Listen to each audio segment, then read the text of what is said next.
Hello, Star Trek fans, and welcome to the Rebinge Deep Space Nine podcast. My name is Kim. And my name is James. And we're watching Star Trek Deep Space Nine from the beginning, one episode at a time.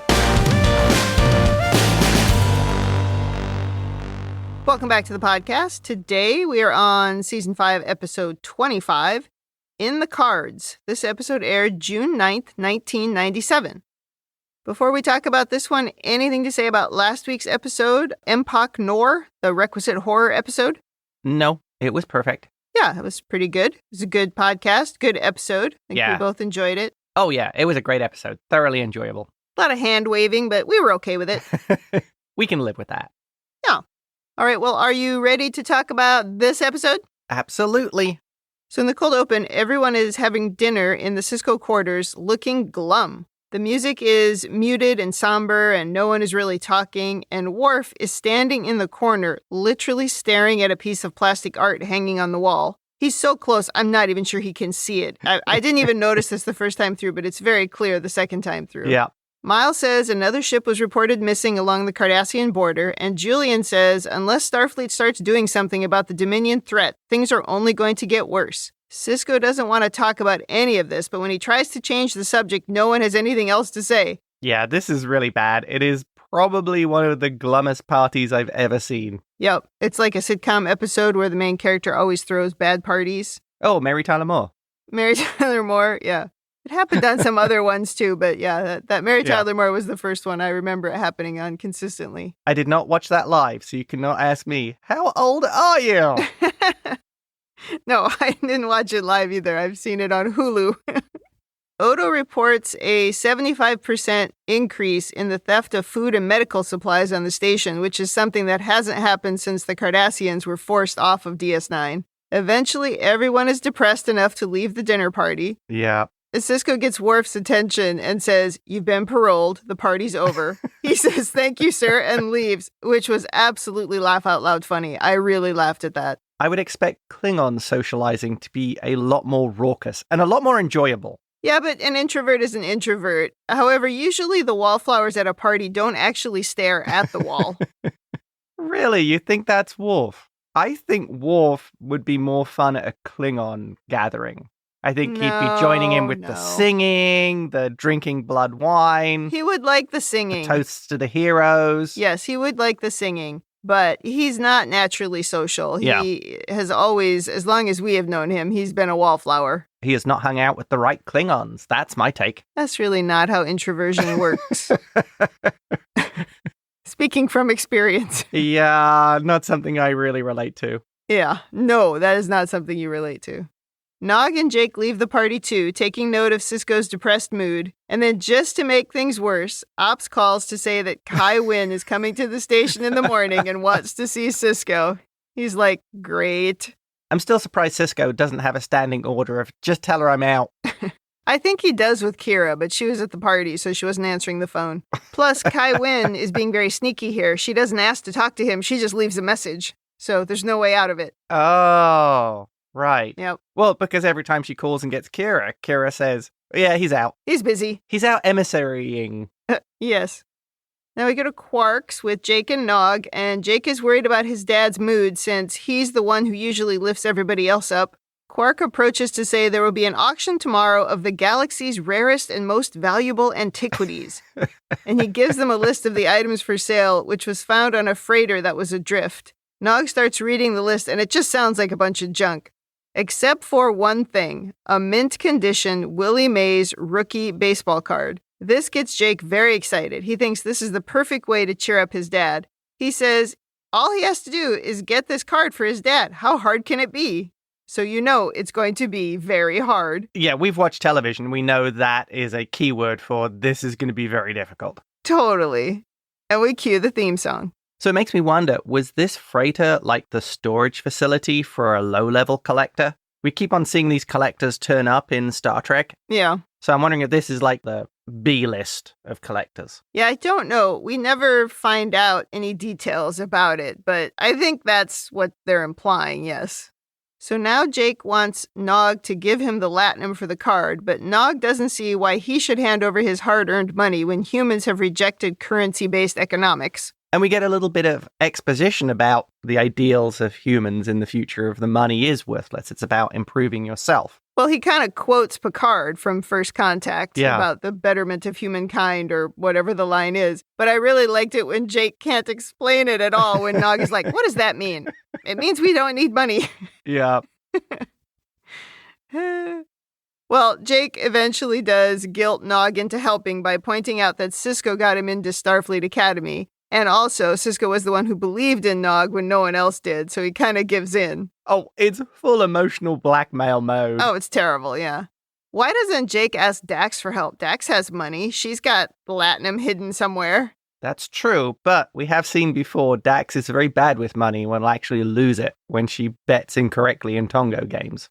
I guess because she doesn't care about it. I do think it's incredibly selfish to ask Nog to give up his latinum when the latinum is so important to him. Even if we don't know what money is, we know what important things are. Yeah. We're not always great friends on this show. I guess Nog is holding on to that as his culture still uses it. Yeah. So if he wants to be involved with his society, he still needs to have the money. I don't blame Nog for doing that. Because, at one point he says, I'm still a Ferengi. By the way, I asked about Dax. Where is Dax? She wasn't at the dinner party. She's not in this episode at all. I believe she's hiding because she does owe an awful lot of money from her time as Curzon, so... I don't think so. Well, now it's time for my favorite villain, Kai Winn, to arrive. She asks Sisko to walk the promenade with her. Oh, I think you missed. She's there for 5 seconds. She gets a dig in with Kira. She does.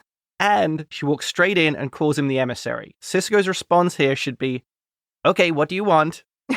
Remember, she's always been insulting to him and calling him captain. Well, except for ever since the episode Rapture, she has had to believe, or she was forced, I guess, to believe that he really is the emissary. She kind of has to give in at that point. That's true. Even though she's still going to use her normal emotional blackmail mode, I do think she believes he is the emissary. I still don't think she really believes it. I think that's something we're going to talk about more in this episode. So they go for a walk on the promenade, and it seems that she wanted to go for the walk just so she can poke at Sisko about all the Bajorans leaving the station. Yeah. But finally, she does tell him that a representative of the Dominion has asked to meet with her, which concerns Sisko, as it should. Yeah, he warns her that the Dominion is notorious for its political intrigue. And she's like, oh, I know all about that. My kind of people. Yeah. Well, she's worried about the conflict between the Dominion and the Federation. Any misstep could lead to the destruction of Bajor. And Sisko says he'll do whatever it takes to safeguard Bajor. This makes her face soften a bit, but Sisko remains concerned about this. I was wondering here if she should have asked, will you do as much for Bajor as you did for the Marquis? Oh, you mean, will you do nothing? Yes. Like what the Federation did. Okay. Now we go to the auction, and Quark is lying about the proceeds from the auction going to the Bajoran War Orphan Fund. Again, that's his favorite lie. Do you think he was lying? Of course, he's always saying that. I mean, maybe he gives them a tiny penny or something, but he's not giving them any money. He only charges a modest commission. Yeah, a 99% commission would be my guess. I think Kira would break his legs if he did that. I do like in this scene when Quark says, sold to the blue man in the good shoes. I mean, what were this guy's shoes? They never showed us his shoes. I was very disappointed. I also really like Quark's purple pants in this scene. This is a very colorful scene.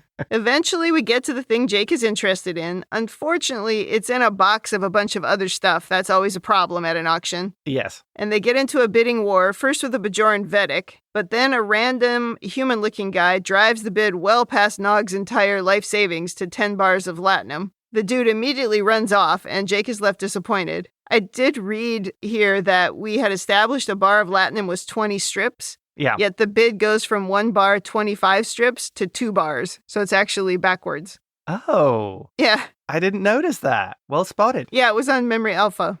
I didn't really spot it. I just read it. But I found it. Now Nog tries to cheer up Jake, telling him, we should just find something else to cheer up your dad, like new shoes. Yeah, ask the blue guy where he got his shoes. Exactly. They're clearly impressive. I thought that was a very funny connection between those two scenes.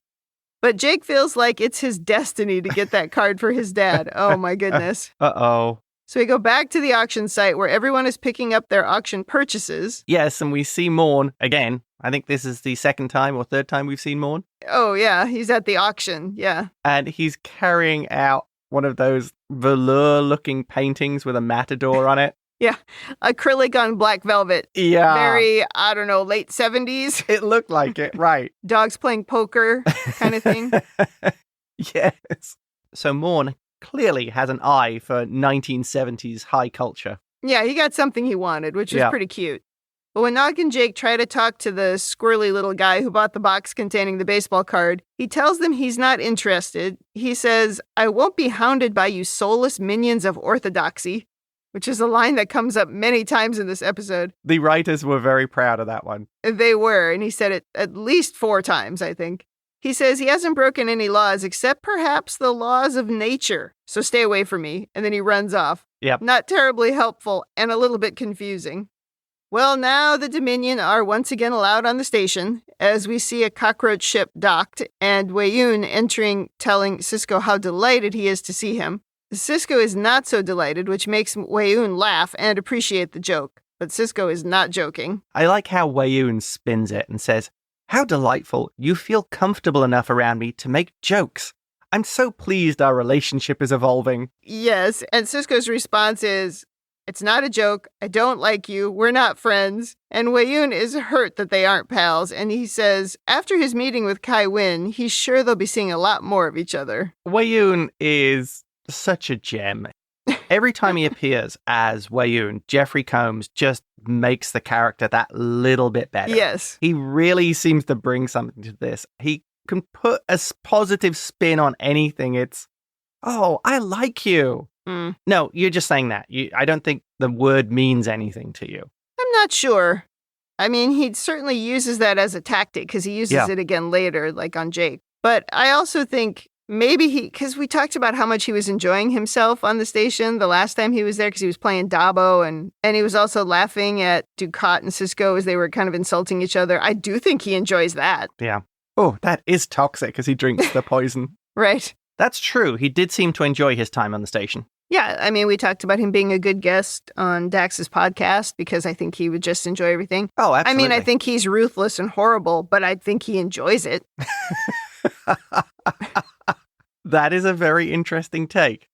Well, now Nog is excitedly telling Jake that the auction guy, also known as Dr. Geiger, has agreed to meet with them. So they rush to Dr. Geiger's quarters where they find the squirrely guy and a lot of equipment. It seems this dude did some checking on Nog and Jake and realized that they are just guys on the station and not the soulless minions of orthodoxy. That's a good thing to check for. So he has decided to open negotiations over the baseball card. Yeah. However, he doesn't want to sell the card for latinum. He wants to trade it for a list of items. Nog is the smart one here because he starts off with asking, "What are you going to do with this stuff?" And Jake, I thought, was funny because he's immediately ready to help this guy build the next super weapon. Yeah. If he can get the baseball card. Yeah, he's worried that maybe Nog will hurt his feelings, but Nog is being a good Starfleet Academy student, right? And just being like, you need to tell me what this is for, or I'm not going to help you. Exactly. Well, we learn now about Dr. Geiger, and it seems that he has found a way to live forever by keeping his cells entertained. He says death is just cellular boredom. The cells in the body get bored and eventually die. So he has found a way to entertain and energize cells to keep people alive forever. And you, the unwary victim of cellular ennui, are literally bored to death. Anybody who's watched the Gilmore Girls is familiar with the term ennui, so I had to write that down. I mean, cellular ennui is absolutely hilarious. I thought that was great. So he's nearly completed his cellular regeneration and entertainment chamber.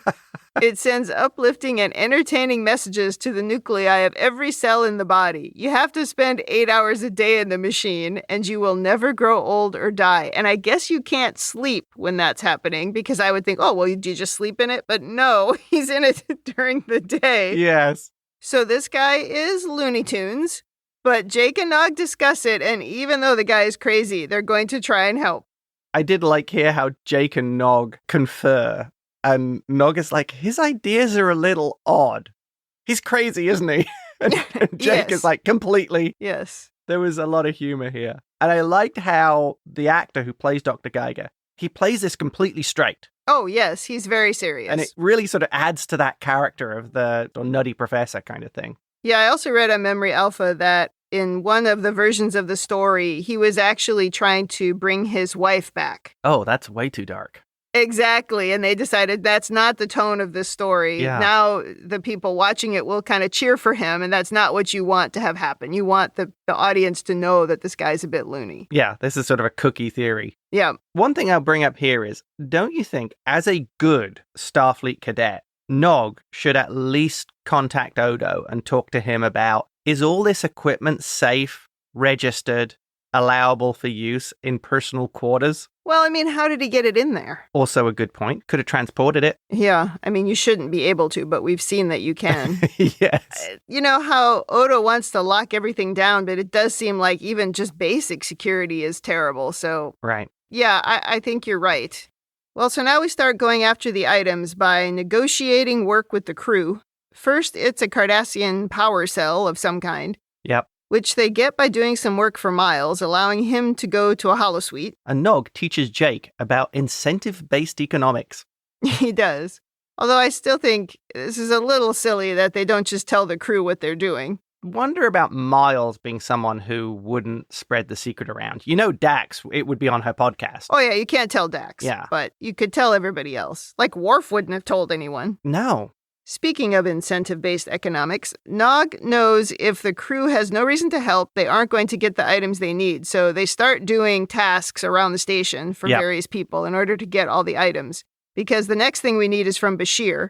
And Jake tries Nog's first tactic and then is shocked when it doesn't work. So Nog adapts and he asks, what's the one thing that would make Julian feel better? And he says, Kukalaka, which Lita borrowed and never returned. And it turns out that Kukalaka is a teddy bear. Yes. And now we go to maybe the most questionable part of the episode where Nog breaks into the quarters of a sleeping Lita and takes it right out from her arms as she sleeps. This was very Lord of the Rings.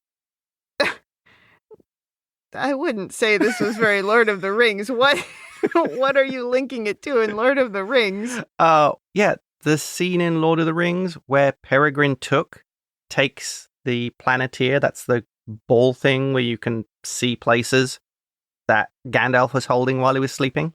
I don't remember that at all. I guess it was too long ago. Ah. I remember what I need to remember from Lord of the Rings. It's a very similar scene. Well, I would argue it's not a similar scene because part of the problem that I have with this scene is it's a female character who is vulnerable. And someone can apparently just break into her room and crawl into her bed without her knowledge. And so I would say this is a negative impact on the women in the future. Because when you lock the door, why would it also not lock any other entrance into your room? Plus, you could wait until she's gone and steal it. Exactly. Recover it. Exactly. Why did they have to do it this way? Well, they did it this way because it's a woman. And I don't appreciate that. Also, I was having just a brief interaction with someone who was saying that they didn't really agree with me that they kind of make Lita a dumb character. And I have to say that this is why I disagree with that, because they have her do these sort of dumb things or be the person who is just this easy victim. And that to me is making a character kind of dumb. So why this one particular thing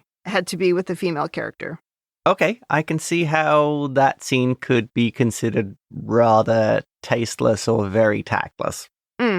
Also, do Bajorans sleep with their earrings? I think not. Because you'd roll over on it. You can't sleep with big earrings on. Yeah, it would hurt. Well, anyway. Sisko is meeting with Kai Winn again, and she says Weyoun has made a startling proposal. The Dominion wishes to sign a non-aggression treaty with Bajor. Sisko recognizes that they're trying to split the Federation and Bajor, but she points out that back in the episode Rapture, Sisko already separated them when he said Bajor must stand alone. Sisko says we aren't going to stand idly by and watch the Dominion conquer Bajor. So she asks if he can promise not one Jem'Hadar soldier will set foot on Bajor, and that the entire Federation fleet will protect her planet while possibly sacrificing other planets like Vulcan or Earth. And of course, he can't make that promise. Oh, she really does kind of call him out here. Yeah, she's not wrong. Starfleet has every good intention, but if push comes to shove, Bajor would be the next Marquis. They did nothing about Bajor and the Cardassians for how long? And they already have a history in this sector of pursuing peace at any price. That's true. The locals will be sacrificed if it means the Federation can get peace. And also, I think Sisko should have told Kai Winn to look up Earth history, the Molotov-Ribbentrop Pact. See how that worked out in the end.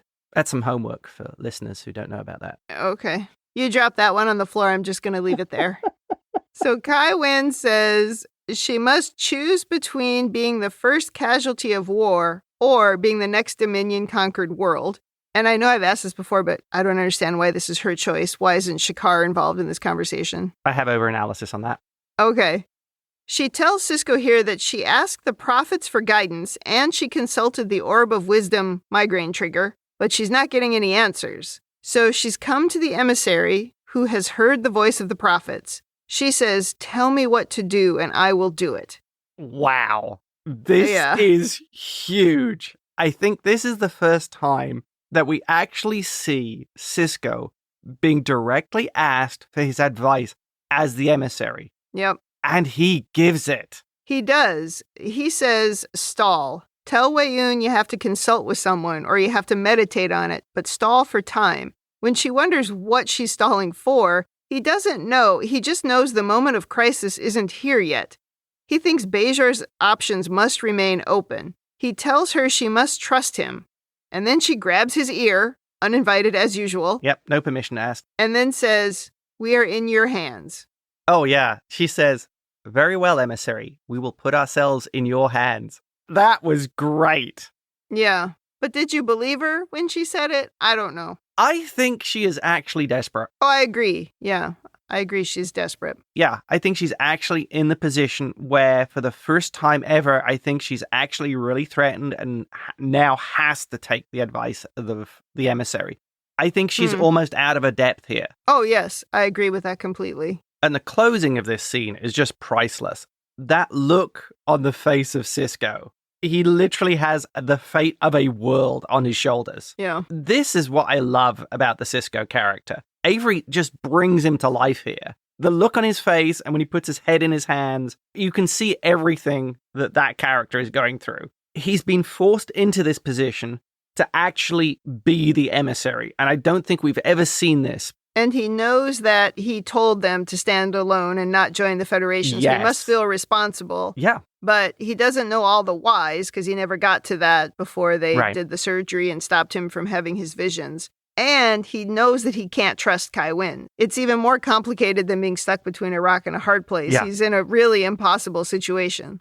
Now we go to Dr. Geiger's quarters, and he emerges from his weird stasis chamber, saying he is refreshed, regenerated, and mildly entertained. Guy is absolutely hilarious. A little bored after the first 5 hours. Oh my gosh. Jake's got half of his things, and he plugs in one of the items, maybe the power cell. Yeah. And his machine starts humming, and he calls it the sound of immortality. But as the camera scans upstairs, we see that Weyoun and the Jem'Hadar are scanning the floor, trying to understand what the noise below them is. That was a funny scene of Weyoun with his ear literally on the floor. Yes, and the two Jem'Hadar scanning. I would think there'd be a lot of random noises on the station, but anyway, it's very concerning to see those three. I would also wonder about, is that a good idea to station the Jem'Hadar and the Vorta together in these regular-looking quarters?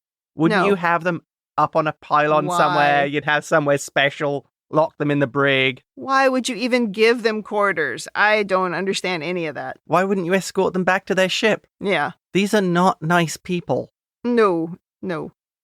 Now Jake is trying to concentrate on a speech he's writing for Kira, while Nog is blasting Klingon opera. Yep. Nog's task is to filter out subharmonic distortion in all of Worf's opera recordings. I have to say, in this particular case, this opera sounded amazing. In other situations where we've heard Klingon opera, it sounded like screeching, but this sounded really good. Yeah, it did not sound like traditional Klingon opera. No, because it sounded good. Oh, maybe Worf listens to experimental Klingon opera that actually has melodies.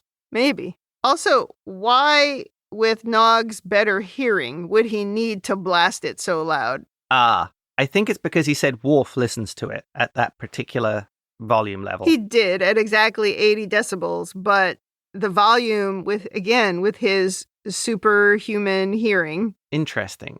wouldn't be required to be the same. He'd need to be able to hear it like a Klingon. Mm-hmm. How would he know what Klingon hearing would hear it like? He doesn't. Huh. And by the way, if you're going to edit music, you need closed headphones. You can't do it like that, just blasting it in your room. You're going to get all other kinds of sounds. This is a mess, this scene. But Nog does say to Jake that this is all your own fault. If we could just tell everyone what we were doing, we wouldn't be stuck with all of this work. Yeah, they're getting a little grumpy. They're turning on each other. Yes. Well, they finally get all of the items to make the trade, but when they get to Dr. Geiger's quarters, the quarters are empty. Everything's gone. So now we finally go to Odo, who tells them there's no record of Dr. Geiger being assigned to those quarters. So either the Jem'Hadar broken into the computer and made changes, or Dr. Geiger was covering his own tracks. But why didn't we just say, well, who was in that quarters? I don't know. This whole scene was silly. Yeah. Plus, why wouldn't Odo believe a trusted Starfleet cadet with what is now pretty much impeccable credentials? I guess because, again, they're not telling him the full truth. Like, just tell him the story. Odo would keep it to himself. Oh, yeah. Odo's very trustworthy. Yeah, no, this is a silly scene. Because when Odo hears their story, and they do tell him part of the story about Dr. Geiger, he kicks them out because, of course, it sounds crazy because Dr. Geiger is crazy. Yeah. And now, when Jake sees Kai Winn talking to the Vedic who bid on the box at the auction, he formulates an entire new crazy story that Kai Winn is involved in Dr. Geiger's disappearance. That was a great leap. And he hatches a very bad Deep Space Nine plan, which we will see shortly. Yes, he's determined that Kai Winn must have kidnapped Geiger to get the Bajoran mandala. Right. Because it's important. Yes. But first we go to Kai Winn and Wei Yun walking and talking, and Kai Winn does what Sisko asked. She stalls, saying she can't reveal her recommendations to the First Minister just yet. Wei Yun says he feels that they're very much alike and they have so much in common. So she grabs his ear, again without permission, and says, no, we're nothing alike. Nothing at all. Burn. Louise Fletcher just rocks yet again as Kai Winn. She does this in the most pleasant, happy, nice way. Yes. She's got that evil smile on her face. Yes. It's very cute. Yes. It was perfectly executed. Yeah. Wei Yun, though, you see him so sucking up to her, though. He's always trying to make those little inroads, yeah. He's doing his thing. I'm sure it works on many people. It worked on Gul Dukat. Well, I think this is the Vorta approach. I think this is what they've been engineered to do. They really do play up to the egos of important or influential people. I would expect it works the majority of the time. It worked on Dukat. How many other planets have been conquered by the Dominion without a shot being fired? And the Vorta basically getting the elite on their side. Why don't we tell people about the quickening? Make them watch that horrible episode and just say, this is why you should not get involved with the Dominion. Don't let them on your planet. This is what they will do. Yeah, that should get you some support. I would think so. Well, then Kai Winn runs into Jake and Nog, who say they need to talk to her. And in the very next scene, oh dear, Sisko is yelling at them for accusing the Kai of burglary and kidnapping. Jake could have replied at this point, look, we all know she murders people when she sees them as rivals. Did you see that season 1 episode? Yeah. That's all he needed to say. The woman Miles was in love with was an operative of Kai Winn. Oh, poor Neela. Nog does try to tell the truth, but Jake won't let him and instead tells a story about getting drunk in the bar, which makes Sisko very mad and disappointed in them both. Yeah. Well, he confines them to quarters first, and then he shouts dismiss. Yeah. This is very unfair of Jake to jeopardize Nog's career for this baseball card. Right. I felt really bad for Nog and several times in this episode. Yeah. So they leave Sisko's office and they head to the elevator in Ops, the slow elevator. Well, when they got on the elevator, Nog did say to Jake, as your friend, I think you're starting to go over the edge. Yes, which he is. He's become obsessed. Yes. After it gets out of sight, they're suddenly beamed away without warning, and they end up on the Jem'Hadar ship, flanked by a couple of scary soldiers. Did the sound of the transporter give away to you where they were going? No, I didn't really know until they appeared on the Jem'Hadar ship. Ah. You knew? Yes, because that Jem'Hadar transporter has a particular sound. I guess I'm not geeky enough yet. Well, in comes Wei Yun, very suspicious of the two of them. He wants to know their relationship with Dr. Geiger. Jake tells him the true story about the baseball card, but Wei-Yun is even more suspicious now. Yeah. He sends one of the Jem'Hadar soldiers out with a nod. So he's like, do you really want me to believe that you're completely innocent and Dr. Geiger running experiments below my quarters is just a coincidence? And then he says, you've also been having secret meetings with the entire staff, and you met with Kai Winn immediately after me. Yes. Well, not really so secret of meetings if Wei-Yun knows about it. So obviously we've got a shapeshifter somewhere on the station watching everything. There's an analysis point on this. Why do we let these people on board? Wei-Yun is a bit threatening when the Jem'Hadar soldier brings in Dr. Geiger, who immediately says to Jake and Nog, you betrayed me to these minions of orthodoxy. I've only said that three times, but he says it way more than that. I won't give up my work without a fight. Oh, yeah. And then the Jem'Hadar soldier puts his hand on the guy's shoulder and he's like, okay, maybe I will. Well, Wei-Yun opens the box and is poking around in it. He tries his used car salesman technique on Jake, saying he wants to be Jake's friend. Yes. And he does pull out the baseball card in question, by the way. And for some reason now, I guess it's because Nog says do something, Jake spins a very complex story about time travel and working for Starfleet intelligence and how Willie Mays never used to exist until today or something. And the entire fate of the galaxy may depend on tracking down Willie Mays and stopping him. Yeah, and Wei-Yun says, I believe you. And they're like, really? Well, it turns out he means he believes the original story about the baseball card for Sisko. Yeah. Though he still does wonder about their connection to Dr. Geiger, and Nog says he's harmless. He's just working on a way to become immortal. And Wei-Yun is like, oh. He's suddenly so interested in this. Yes. And Wei-Yun says, I have a background in creative genetics. I love creative genetics. That's hilarious. Although I think Wei-Yun is a product of creative genetics. He is. I guess that's the point. And what I put in my notes here is that two kindred spirits have been brought together. Well, Geiger starts into that same spiel about, do you want to die? Yes. It seemed to work perfectly there. Oh, this was very funny. Yes. Now we go to Sisko recording a log, and it seems that in the last 2 days, everyone's spirits have been lifted a bit. We see scenes that seem to be the result of all the work Jake and Nog have been doing around the station. Yes. And we also see Wei-Yun trying out the regeneration and entertainment chamber, which is quite funny. Yep. And Worf in the van listening to his opera. Oh my gosh, that was very funny, yes. That was the other thing I was thinking about, the harmonic distortion. It was like, we talked about this before about him listening to his 8 tracks. It's really only the 8 tracks that are going to be distorted. Well, Nog and Jake give Sisko the baseball card finally, so Wei-Yun did give it to them. Yeah. And Nog gets a handshake and Jake gets a big hug. The end. And again, we see Avery making that bond between Jake and Sisko seem very real. Oh, yes. The way he hugged him. Brought a tear to my eye. Yeah, it was a great ending. All right. How about over-analysis on this not terribly complex A story? No. But you must have over-analysis. But I think we do need to address the mystery of who the time traveler Willie Mays really is. Uh-huh. I have the theory that maybe Willie Mays is really Benjamin Sisko from an alternative universe who isn't really dead. Oh, and just traveled back in time to play his true calling, baseball.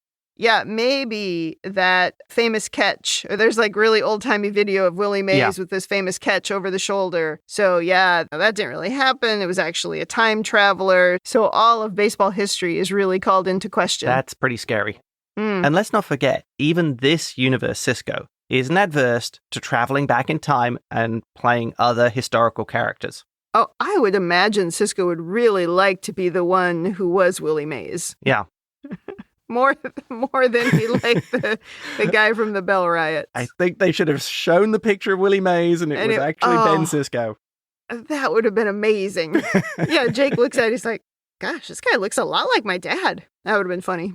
Anyway, on to overanalysis. Yeah. So when Wei-Yun is interrogating Jake and Nog, he has an incredibly good handle, and you mentioned this, on everything that's happening on the station. Yes. Talking to the senior staff, meeting with Kai Winn. I think at this point, Jake and Nog should be reporting that to Sisko. Yes, or to Odo at the very least. Yeah, because clearly the Dominion have a very effective, accurate, and timely intelligence gathering operation. Totally. This should be really worrying for Odo and Sisko. Totally agree. And that leads on to Dr. Geiger's disappearance. No Yes. record of him arriving, having those quarters. Yes. This was where I was wondering, did Geiger do that? Or was it Wayun who hacked the systems?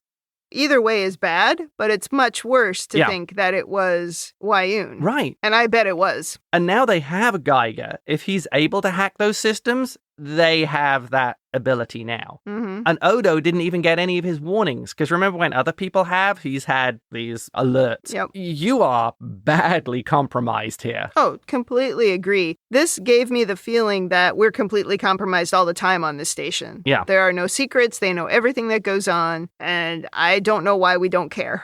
Right. It's very strange. At the very least, getting the baseball card proves Jake and Nog's story. So they should be doing some investigating. Totally agree. Next thing, relating to the Vorta. Yeah. We've mentioned before how the Vorta and the founders, maybe they put their own values and how they behave onto other people. So they work in conspiracies and intrigue. Yeah. So seeing these things happening with Jake and Nog trying to get all these pieces of equipment and the rest of it, they spin out this huge conspiracy of something must be happening. There's noises in the quarters below, so something's happening. So they'll find conspiracies or plots where none exist. Wouldn't this be constantly having them spinning in circles, looking for things where none exist? Sort of, they're genetically engineered to be complete conspiracy nuts. Excellent point. Perhaps, though, they're very good investigators. Oh. So they looked into it and they found the true story. Yeah. I mean, they figured it out pretty quickly. So they would be spun up by these things, but they'd be investigating them and finding out, oh, it isn't actually a conspiracy. Maybe. But they'd be naturally suspicious. Yeah, maybe. Okay. Because I could see them just chasing their tails constantly, thinking that something was going on. I guess if they had really good surveillance on the station and they had changelings all over, or just one changeling, they would know more than what they do know. Because he didn't really know. He didn't know what any of the conversations were, but he had enough surveillance to know what was going on. Right. Then again, maybe who's ever surveilling didn't think that was super important and went off to, watch Dr. Bashir. Why would they watch Dr. Bashir? Because they like Dr. Bashir, because they turn into him all the time. He's their favorite character. Ah, yes, top of all intelligence reports. Where's Bashir now and what's he doing? Yeah, I mean, we've seen their secret meetings going on with the crew, but there's Dr. Bashir.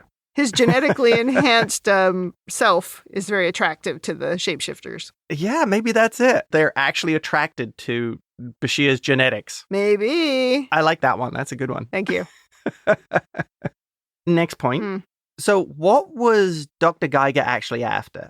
I assume it was the ion translator that was in the box of junk. Yeah, it must have just been one thing that was in there. That makes sense. Yeah, they didn't really cover it. I mean, it certainly wasn't the baseball card. Yeah, because he didn't seem to know who Jake or Nog was initially. No, he didn't care. And it seemed to be the only technical thing in there, so I assume that was of some value to him. Or maybe it was a lower deck situation and it was the box. That's a good one.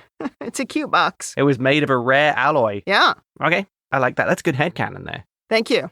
Next thing. Okay. Perhaps Kai Winn's role in this whole thing was as a unofficial go-between between the government and this request from the Dominion. She can consult with the Council of Ministers, and it's a way of avoiding any kind of government-level interaction with them.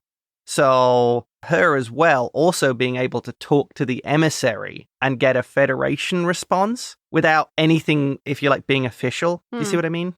So she's sort of going as, I'm just a private individual. I'm a religious leader. I'm not involved with the politics, even though she's probably the biggest politician there. I suppose there's a lot of different ways you could look at it. What I was thinking was that Wayun had purposely gone to her because he viewed her as the type of person he could manipulate. Oh. In the same way that he manipulated Dukat. Yes. I imagine he was going to try on her the same thing he tried on Sisko, right? Like, how would you like to be in charge without having to answer to anyone? Yeah. if you're looking at people higher up in the Bajoran government, she's the one that you're going to pick and think that that's the person you can convince. Don't you think Bajor should be run religiously by a religious exactly. leader? Yeah. Playing on her that way. Right. I think that was a distinct possibility that that's what was going on there. Yeah. But it is also possible that the government sent her on purpose to go to the station, have it off of Bajor, keep it out of here until we know what to do. Come back and tell me what he said. Do you think that Shakar, like Winn, wanted to ask what the emissary thought, and this was a way of doing it unofficially? Maybe, but also, I was going to say he could have just told Kira to ask, but I guess they broke up. So... maybe. But Shakar could have just asked him, too. If Shakar talked to him, I think that would become a Federation thing. I saw Winn asking him purely as the emissary. Okay, sure. And I would see somebody like Shakar deliberately avoiding that because Sisko would answer as a Federation representative. Sure. I don't know. I don't feel like they ever treat Sisko as if he's not the emissary. Yeah. Because it's part of the prophecy and... Right. I think it's purely because Shakar is not always on this show. Also a very good answer, yes. Yeah. Or maybe just because Louise Fletcher is just so good. They can use her in these kind of scenes. And she's very good with Avery Brooks. Oh, absolutely. Yeah. Now, that leads on to, do you think his answer was Sisko, Starfleet captain, or as the emissary? I think his answer was the emissary. Yeah. I think that's the way he talks to Bajor now, or at least to Kai Winn. That's exactly what I saw in this. In my opinion, this is the first time he responds as the emissary. Because of what he did in Rapture. Yes, I think that is the trigger. Yeah. That is the changing point. Okay. And my final overanalysis point. This episode clearly demonstrates that small improvements in working conditions can result in much happier employees and a more productive work environment. Yes. Perhaps Sisko should be paying more attention to this. Yeah, of course, he's human, and so he's going to also have cellular ennui. Maybe not cellular, but he's also going to have those days and those moments where things are hard, but you have to find a way to not show that to the team because the trouble is it bleeds down to the next level of people, which is maybe only 5 or 6 people, but then down to the next level and down to the next level. And no matter how hard it is, you can't let that show. You have to find out, I think, I guess we're doing a leadership section. You have to find out sort of who you can be allies with, and you can have sort of deep, serious conversations and just say that, oh man, I feel terrible about this. But you can't do that all the time. Every now and then that can happen. But if every time you talk to one particular person, you're using that person as your confidant and, they're just one of the members of the team because there's nobody above you on the station. Right. So if you're always the one saying, oh, this is terrible, blah, blah, you're going to affect that person eventually. Right. So you just can't do that as the leader. I do think they showed that when they were given an opportunity to do something a little bit lighter and just let go of it for a little bit, then their moods were going to lift. It's an oversimplification, but I like that. I appreciated that. Yeah, and I think that ties back to when Sisko tried to change the subject of what they were talking about. They were all so wrapped up in how dire things looked. He couldn't get them off. Yeah, they had nothing else to talk about. Yeah, and then this distraction allowed them to think outside of all the things that were concerning them. Right. That was good. And that, I think, wraps up my overanalysis. Although we had some leadership in the future there as well. We did. Nothing official from my notes. Nothing official. I love that. All right, I only have a few things in my overanalysis. The first one is, why would you give Wei Yun in the armed soldiers' quarters and then let them wander around the station? I will never understand that. That makes no sense to me. Why would you let them dock as well? We've already seen that the Jem'Hadar have no problem with suicide missions. They dock with the station, set the ship's warp core to explode, and then blow everything up. Yeah, that's an excellent point. But I guess if you let them dock, you just don't let them on the station. Kai Winn can go on their ship and talk to them. I agree. Mm-hmm. They'll meet you at the wormhole. Right. Use a runabout to bring them on board and don't let the Jem'Hadar aboard. I think some of this comes down to the Picardian effect. They want to talk. They want to believe the best in people. So they're going with that approach of, look, if we all talk, we can find common ground. The Dominion's awful and evil, but we can live together. I guess so, but it makes no sense since they just tried to kill everyone a few weeks ago. Yes. Well, my second thing is the scene where Kai Winn says she's consulted the prophets and the migraine orb, and she just wants Sisko to tell her what to do, was absolutely fascinating. Yes. Was she truly at a crossroads at that moment? Never before has she been so open about not knowing what to do. Yeah. They had that one moment in, I think it was Life Support, where Bajor died. Yes. Where she told Sisko that she didn't know what to do about something, but she wasn't looking for his advice at that moment. She just told him that she needed Bareil's wisdom or whatever. Yep. This was the first time where she just said, just tell me what to do and I'll do it. And I was just wondering, did she really mean that? I mean, she's always got an agenda. Was she just trying to figure out which one of her agendas to follow? Or was she truly lost in that moment? I think she was truly lost. I think the problem she had is she could see if the Dominion took over, she would lose all of her power, that she would be gone. So she really was genuinely, she could not see a way she could get out of this. There's also, I have another theory as well about Kai Winn. Yeah. The prophets have never spoken to her. It's all a front. She's never had a proper vision. She's never really, if you like, been religious. She is a politician and she is a climber. And the religious aspect is just a way of her doing that. I did wonder about that. Though I don't think you have to be religious for the prophets to talk to you. Right. I think that's the difference with her. I think that she doesn't have that connection that other Bajorans and Kira and Bareil and these other people did. I'm saying when the Ferengi went into the wormhole, they talked to the prophets. That's because they wanted to get rid of them. I mean, if Ferengis turned up on your lawn, what would you be doing? I have all along, when we've talked about Kai Winn, I have thought when she has said the prophets, whatever, told me whatever, I just assumed she was making it up. Yeah. Or that she was convincing herself. It's always possible in super religious sounding people. Yeah. You know, that they become convinced that they're hearing the voice of God or the voice of their prophets. So, yeah, I always thought that she heard what she wanted to hear. Yeah. Maybe it wasn't really the prophets talking to her, but that she was convinced that she was being driven by them in some way. Agreed. But when she has consulted those migraine triggers and everybody has something happen to them in the migraine trigger. So she has had visions of something, but somehow she wasn't convinced or the vision didn't apply or she couldn't read it or something because they're so confusing. I'm going out on the limb and saying I don't think she does.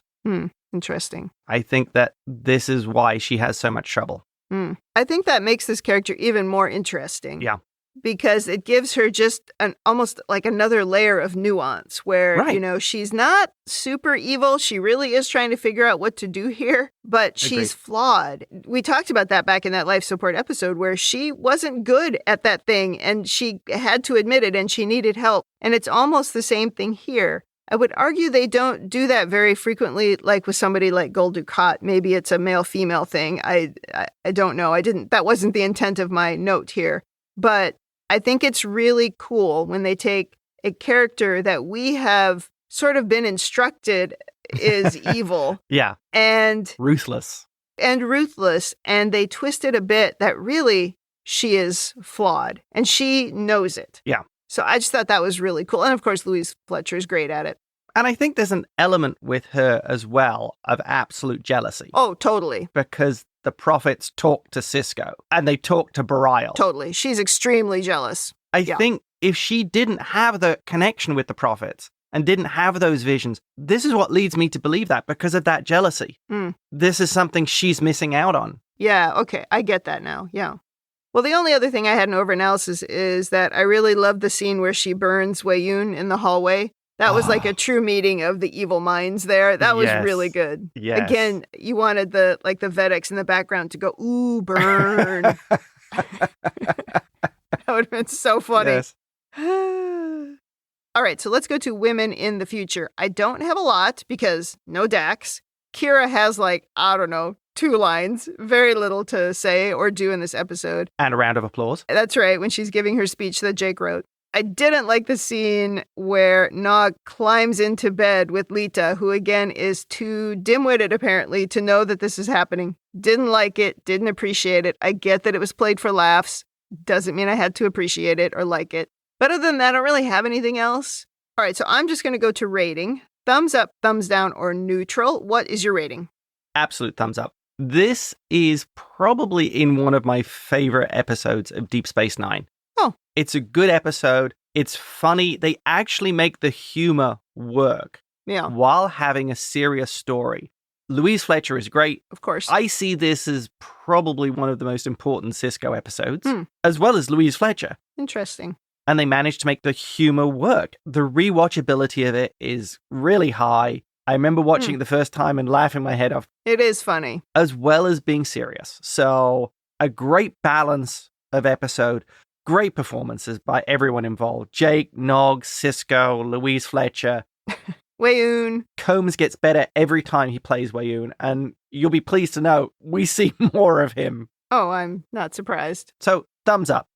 A thumbs up for me, too. This is how you do a funny episode. Right. It reminded me a little bit of Data's Day, where the main story was kind of the goofy story, the A story. Yep. But there's a very serious, smaller story in the background. And I really enjoyed it as a bit of an offbeat episode. This is the kind of episode I like when I say I like the quirky ones, because this is pretty quirky. But big thumbs up. Totally agree. Also helped by the fact that, like in any really good comedy, Dr. Geiger is the straight man. Oh, yeah. Who is sort of a lightning rod for the humor. Yeah. I loved it when he came out of the stasis chamber and he's like a little refreshed, a little entertained. Yeah. Like, oh my God.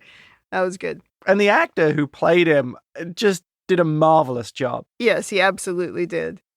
All right, that wraps up Season 5, Episode 25. Come back next week for the season finale, Episode 26. Wow, so we'll have to put together our best of Season 5. Yep, we're very close to the wrap-up.